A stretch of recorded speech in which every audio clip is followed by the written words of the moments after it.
Thank you to Squarespace for sponsoring this video.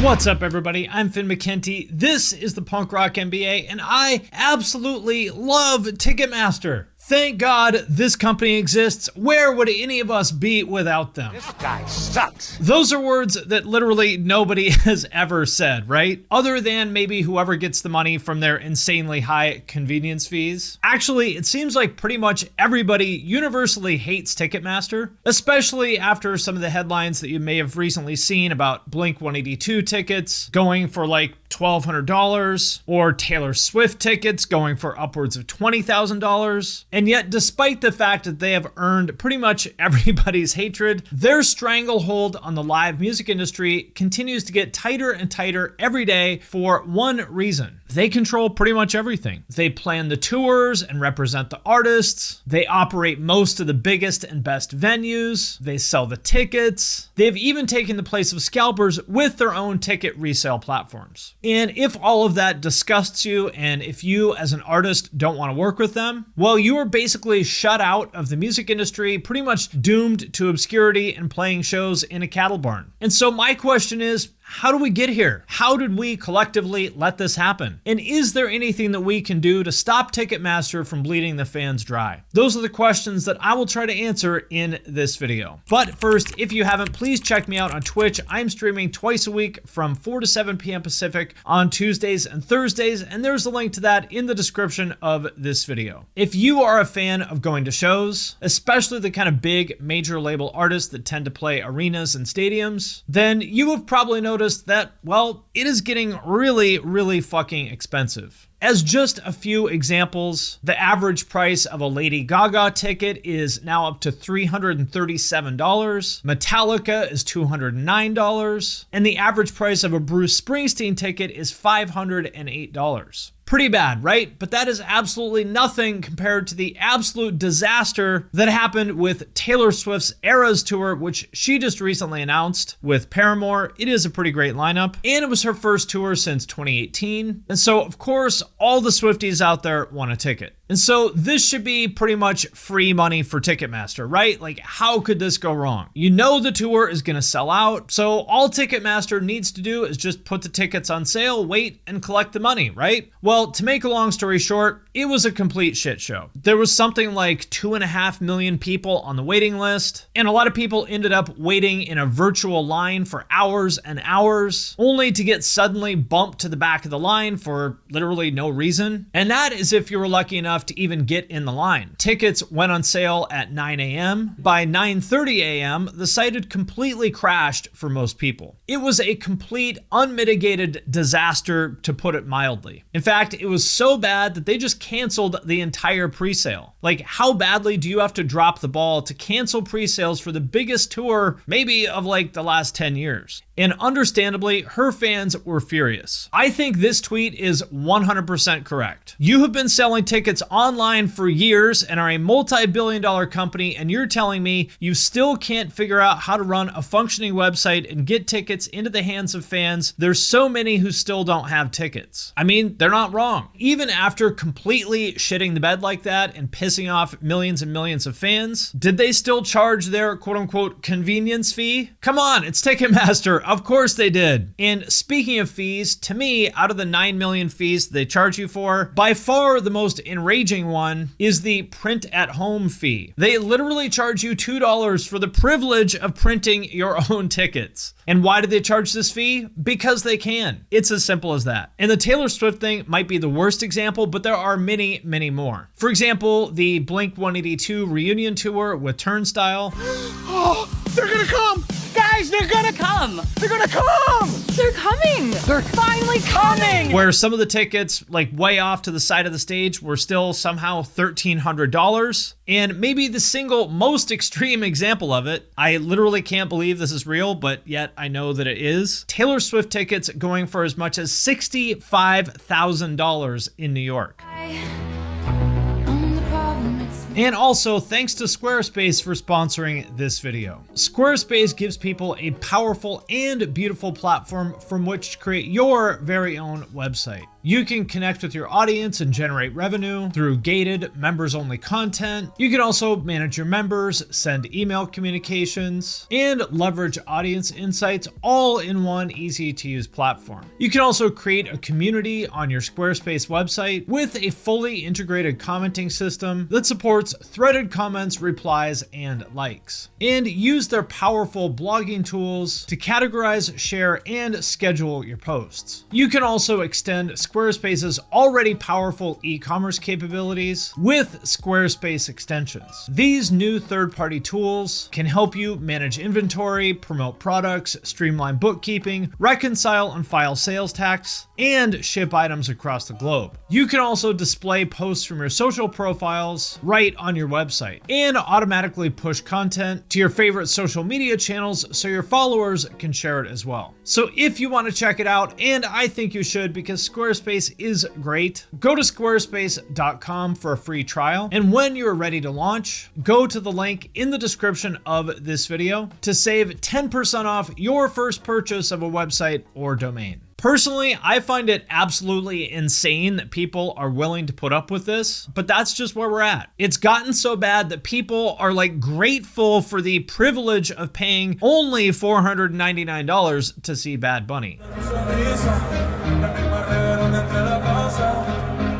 And that's no disrespect to Bad Bunny. My point is that paying $500 to see anybody just seems ridiculous to me. Part of that is probably because I grew up going to punk and hardcore shows like these ones behind me that were probably in some like crappy VFW hall for like $5 or $10, which is obviously not realistic for these like major label stadium kind of shows, but still, any way you look at it, the price of tickets these days is absolutely absurd, completely out of control. And you might be asking yourself, what the hell is going on here? Like, how is this happening? How are Bruce Springsteen tickets going for $5,000? Well, in the case of this most recent batch of tours, the answer is Ticketmaster's latest innovation, which they call dynamic pricing. Think of it more or less like Uber's surge pricing, where you pay more for a taxi when it's the busiest, but for tickets. Essentially, they use an algorithm which looks at a number of different things, like how much demand there is for this type of ticket at this show on this day of the week in this row, and then jacks up the price as high as possible. And the other part of that is that they actually built their own user-to-user resale platform, kind of like StubHub or Vivid Seats, but on their own platform, so you can do resale right on Ticketmaster. And so a lot of those really, really outrageous prices that you see are actually resale, aka scalpers. Most people think Ticketmaster is the box office, like the original face value tickets,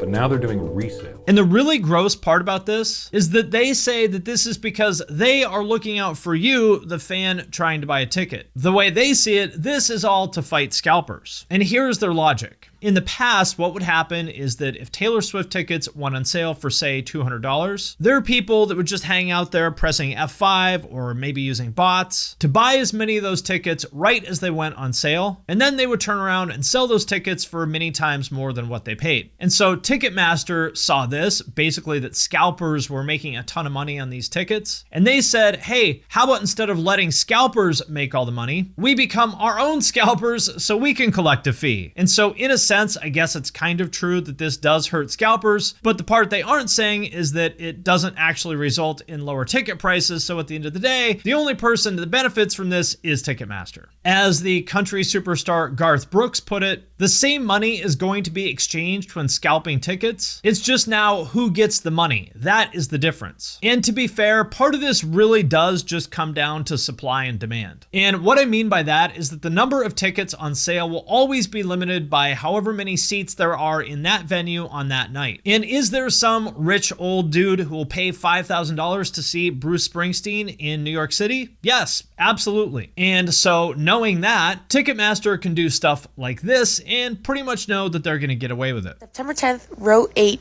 $850. Same day, but you're moving one section and one row above, you're paying $995. You're paying $145 more. Which brings up an important point. Ticketmaster definitely sucks, but at the same time, the truth is that the only reason they can charge so much is because somebody out there is willing to pay it. You can't just put a $5,000 price on any ticket and expect it to sell. Like, you probably couldn't even charge $10 to come see me play a show because, well, nobody cares about me. And from what I've been able to find, it's also worth pointing out that artists do have to opt into this dynamic pricing system. This isn't something that Ticketmaster can just unilaterally force on Taylor Swift or Blink-182. This is, according to Ticketmaster themselves, promoters and artist representatives set pricing strategy and price range parameters on all tickets, including dynamic and fixed price points. And so what it comes down to is that for as much as people rightfully blame Ticketmaster for a lot of this, it's more than just Ticketmaster. It's the whole system. And he said, listen, this comes down to greed from